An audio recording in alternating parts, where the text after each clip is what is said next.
Bonjour tout le monde, bienvenue sur Mimali 514. Salut! Alors nous sommes de retour après une longue période d'absence, une période de vacances bien méritée. On espère que que vous avez passé un bon été aussi, comme nous. Donc on revient aujourd'hui avec une vidéo qui est la suite donc des vidéos sur les étapes d'une routine capillaire. On a décidé de faire comme une mini-série et puis de détailler en fait chaque étape de telle sorte qu'on peut vous montrer nos produits et nos techniques qu'on utilise à chaque étape. Donc aujourd'hui, on va commencer par le début, bien sûr, le commencement la première étape. Et c'est l'avant-shampoing. Donc, en avant-shampoing, donc l'étape de l'avant-shampoing dans une routine capillaire, elle permet de préparer les cheveux au shampoing. À l'agression du shampoing. Donc, des produits comme le sulfate, etc., qui sont asséchants pour les cheveux.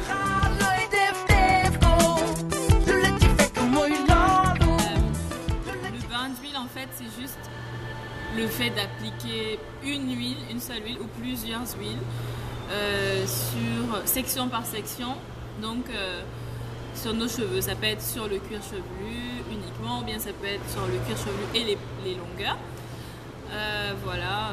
Et je pense que on appelle bain d'huile parce qu'il faut en mettre plus que d'habitude. Dans la vie de tous les jours, on peut mettre un peu d'huile sur les cheveux, mais le bain d'huile, c'est vraiment imbiber le cheveu d'huile pour qu'il absorbe bien tous les bénéfices de l'huile. En fait, les huiles, en général, ont des propriétés nourrissantes qui font que nourrissent la fibre capillaire en profondeur. Ce n'est pas la même action qu'une lotion capillaire, parce que dans une lotion capillaire, il y a de l'eau qui hydrate. Ici, on est en train de nourrir le cheveu avec tous les éléments, tous les nutriments nécessaires en fait pour la santé des cheveux. Et ça apporte, en plus de nourrir, ça apporte brillance. Oui. C'est tout ce que l'huile. Donc cette fois, on aura comme une brillance qui vient de l'intérieur en fait. On aura les cheveux brillants sans même avoir à appliquer de l'huile après, parce que le cheveu c'est vraiment nourri de l'huile que vous lui avez apportée. C'est ça.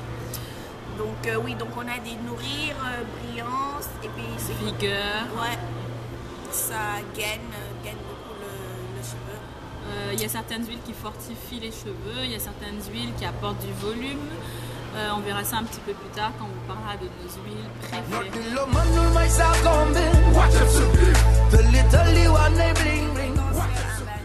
En fait, ça dépend de l'état de vos cheveux.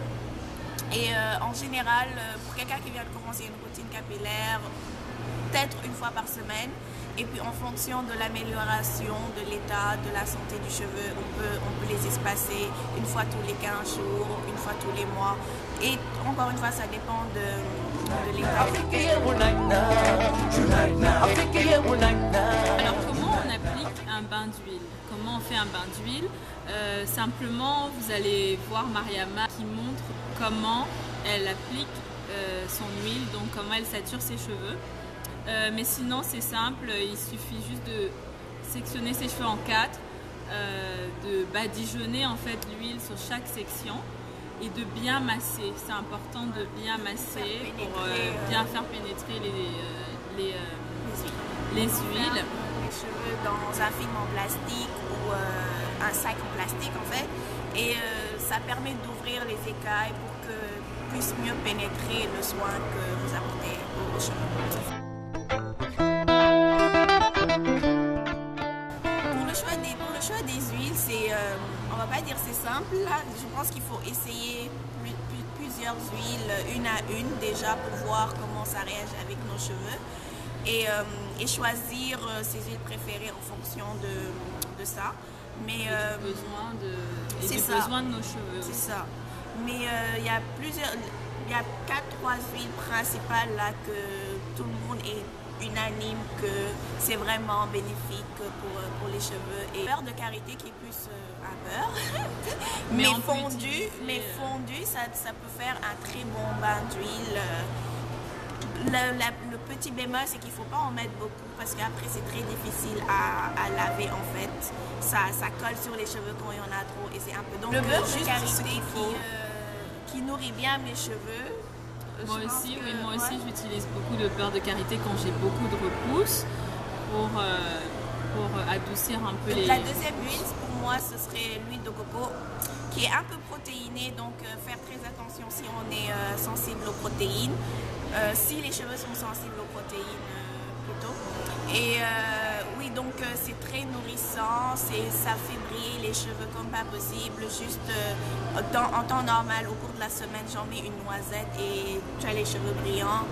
Et sinon, ça nourrit bien en bain d'huile.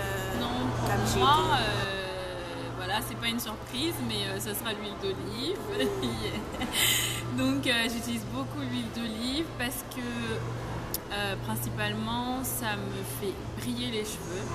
Ensuite, ça les adoucit. C'est pas trop léger, c'est pas trop visqueux. Moi, je trouve que c'est vraiment l'huile parfaite. L'huile parfaite.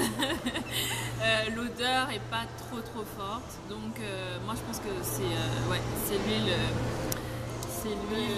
de prédilection pour moi. À part ça, on utilise l'huile de ricin en fait, de favoriser la pousse. C'est très bon pour les tempes dégarnies quand on a eu un problème de chute de cheveux à l'avant. L'huile de ricin a fait ses preuves en fait pour faire repousser les cheveux un petit peu. Donc par contre elle est très visqueuse, lourde, donc avec une huile assez légère en fait. Donc on la mélange avec par exemple de l'huile d'olive, de l'huile de pépins de raisin. Oui, pépins de raisin, l'huile de pépins de raisin qui est assez légère. Ouais. Voilà, je pense que c'est tout pour nous aujourd'hui. On vous reviendra avec d'autres vidéos pour les prochaines étapes de la routine. Et puis, oui, donc là tout de suite, on vous montre comment faire le bain d'huile. Et puis, à très bientôt sur Mimali 514. Bye. Bonjour tout le monde, bienvenue sur Mimali 514. Et si je crie pour ne pas nous entendre Pas aussi fort. Mais il n'y a personne. Ça fait creepy. Non, ouais, on va faire quelque chose. On fait ça un coup, on ne peut pas. Donc on parle fort. S'il vient nous arrêter, nous arrête. Mais au moins on aura déjà fini. Et fort.